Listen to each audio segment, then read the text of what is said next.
두 번째는 이거예요. 믿음의 그릇을 키워야 된다는 것이죠. 자, 우리 시편 81편 10절에서 11절을 보세요. 아주 중요한 말씀이 있습니다.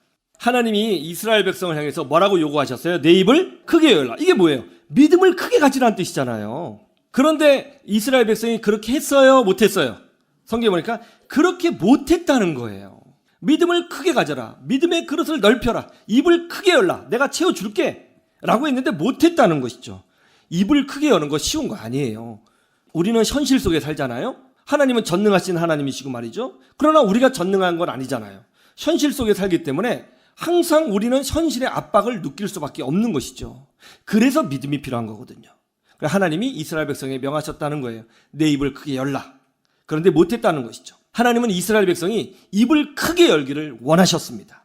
하나님은 믿음의 크기만큼 채워주시는 줄로 믿습니다. 이게 참 놀라워요, 여러분. 오늘도 예배당을 보세요. 준비한 자리만큼 앉아요. 정말 놀라워요. 정말 놀랐습니다. 여러분, 우연히 지나가는 것 같죠? 모든 것을 한번 보세요. 우리가 계획한 만큼 채워주고요. 꿈을 큰 만큼 채워져요. 사소하게 지나가지만 곰곰이 생각해보면 그런 일이 굉장히 많아요. 하나님은 이스라엘 백성을 크게 세우기를 원하셨습니다. 열방 가운데 제사장 민족으로 세워주기를 원하셨고요. 지금보다 훨씬 더 강력한 나라로 만들어주기를 원하셨어요. 그러나 이스라엘 백성이 입을 크게 열지 못했던 것입니다. 자, 우리 예수님께서 병자를 치유해 주실 때 항상 하시던 말씀이 있어요.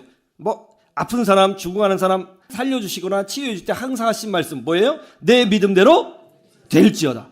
그건 항상 나와요. 여러분, 그냥 쉽게 지나갈 수 있는 말씀이 아니에요. 이거 굉장히 중요한 겁니다. 뭐든지 우리가 공부할 때도 반복되는 것은 중요한 거예요? 중요하지 않는 거예요? 중요하죠. 근데 이 구절이 굉장히 많이 반복된다는 것은 상당한 의미가 있는 거죠. 우리 주님께서 병자를 고쳐주실 때 뭐라고 하셨다고요? 내 믿음대로 될지어다 하셨다는 거예요. 여러분, 이거 정말 기억하셔야 됩니다. 그리고 병자를 치유해 주실 때 이렇게 말씀하신 적도 있어요. 내 믿음이 크도다. 그런 말씀 들어보신 적 있어요? 내 믿음이 크도다. 믿음의 크기를 말씀하시기도 하셨어요. 그러니까 우리 주님의 능력은 결국 어디에 근거되어 있다는 거예요? 우리의 믿음에 근거되어 있다는 거예요. 여러분, 믿는 만큼 채워주시는 거예요. 할렐루야. 하나님은 우리의 믿음을 보기를 원하시는 것입니다. 우리의 능력을 보기를 원하시는 게 아니에요. 우리의 재산을 보기를 원하시는 것이 아니에요. 우리의 재능을 보기 원하시는 것이 아니라 믿음을 보기 원하시는 거예요. 요즘 최수정 장로님이 고려 거란 전쟁이라는 드라마에 나와서 강감찬 장군 역할을 하고 있죠. 이게 계속 이제 보고 있는데요. 재미있더라고요. 넷플릭스에서도 계속 합니다. 보세요. 그 최수정 장로님은 어렸을 때 아버지를 따라서 파라과이로 이민을 갔습니다. 그런데 아버지가 사업을 하던 중에 사기꾼을 만나서 사기를 당해 전 재산을 다 날려버리고 말았어요. 망했습니다. 이 사건으로 아버지는 화병에 걸려서 만 60세에 소천하게 되었습니다. 그 모습을 본 어린 최수정은 사람들 자체를 믿을 수가 없었어요. 그리고 이 세상이 너무 원망스럽습니다. 그래서 이제 친구한테 한국으로 갈 수 있는 비행기표를 사기 위해서 돈을 비행기 표값만큼만 딱 빌려가지고 표 끊어서 무작정 아무도 없는 한국으로 돌아오게 된 거예요. 무작정. 그러다가 노숙자가 되었습니다. 이제 서울역에서 노숙을 하며 살았어요. 근데 겨울에 잠을 자는데 너무 춥더라는 거예요. 바삭바삭 떨리는데 그 모습을 본 한 노숙자가 최수종이 불쌍했는지 신문지를 하나 가져와서 덮어주면서 이거 덮으면 따뜻할 거야 하고 하더라는 거예요. 근데 신문지를 덮었는데 정말 따뜻했대요.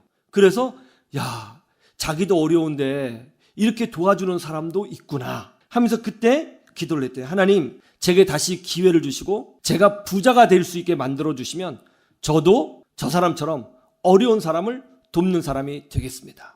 그렇게 기도했대요. 원래 최수정 장로님은 어렸을 때부터 신앙생활을 했었어요.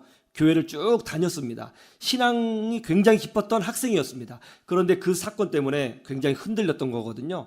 그렇게 노숙 생활을 하는데 돈이 없잖아요. 그래서 돈을 벌려고 이제 공사장에 가서 벽돌도 치고, 그래도 좀 밥도 먹고 식당에서 일도 하고 이제 막 그렇게 했던 거예요. 근데 여기저기 일을 하면서 알바를 하면서 노숙하며 그렇게 살았는데 이 최수정 장로님이 이제 외국 생활을 하다 보니까 영어를 굉장히 잘했어요. 영어를. 근데 쟤도 이제 어렸을 때 모르게 뭐 지나가듯이 영어도 하고 용산 근처에 있는 데서 이제 식당에 봉사하면 미군 들어오면 영어로 대화하는 거 보니까 사람들이 노숙자가 잉글리시? 놀란 거죠. 영어를 잘하네? 그 영어를 어떻게 잘하냐? 저는 뭐 우리 아버지 이렇게 했다. 그랬더니 소문이 난 거예요. 영어를 잘한다. 그랬더니 이제 누가 이분을 이제 어떤 분한테 소개를 한 거예요. 그분이 이제 자기 자녀 교육 때문에 영어를 잘하는 선생님을 찾고 있었는데 영어를 굉장히 잘하는 청년이 있다.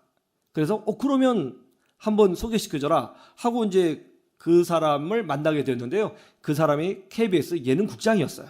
그래서 그분의 자녀를 과외하게 되었습니다. 기도하면서 과외했대요. 그때 당시에 기도는 뭐였냐면 하나님 이 학생 잘 키워가지고 돈 잘 벌게 해주세요. 그거였어요. 기도하면서 과외했다는 거죠. 근데 옆에서 최수종을 지켜본 그 KBS 예능국장이 자네 한번 연기 한번 해볼래? 그렇게 묻더래요. 그래서 그거 하면 돈 줘요? 라고 물었답니다. 당연히 주지! 할게요! 해가지고 이제 예능을 하게 된 겁니다. 그래서 첫 번째로 찍었던 그 드라마가 뭐냐면 아마 사랑이 꽃피는 나무. 혹시 기억하세요? 네, 그걸 찍게 된 거예요.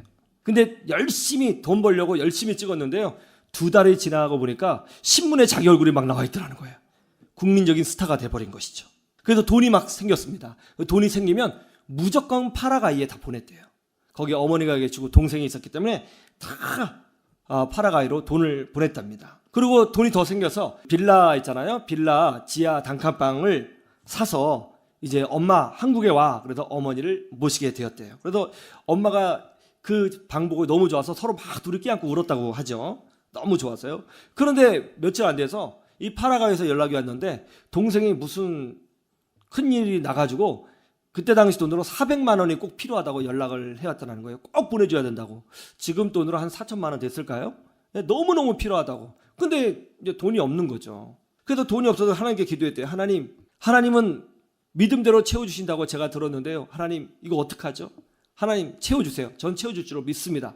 라고 했는데 정말 그날 연락이 왔답니다. 그 남기남 감독이 영화 일지매를 찍으려고 그러는데 출연해달라. 그러면 성금 600만 원을 주더라는 거예요. 딱 받으려고 하는데 걸리는 게 있었대요. 지금 막 인기가 높아져서 이제 라디오도 나가고 CF도 막 찍으려고 하고 드라마도 여러 번 나가서 시간을 내서 영화를 찍을 수가 없다는 거예요. 그래서 얘기했대요. 감독님 제가 정말 죄송합니다. 제가 돈은 필요한데 영화는 못 찍습니다. 지금 스케줄이 안 됩니다. 그랬더니 그분이 그러더래요. 걱정하지 말라고. 일쯤에는 다 2권을 쓰고 나오는 거기 때문에 그냥 얼굴만 4번만 딱 커트 비춰주고 나머지 자유생활 하라고.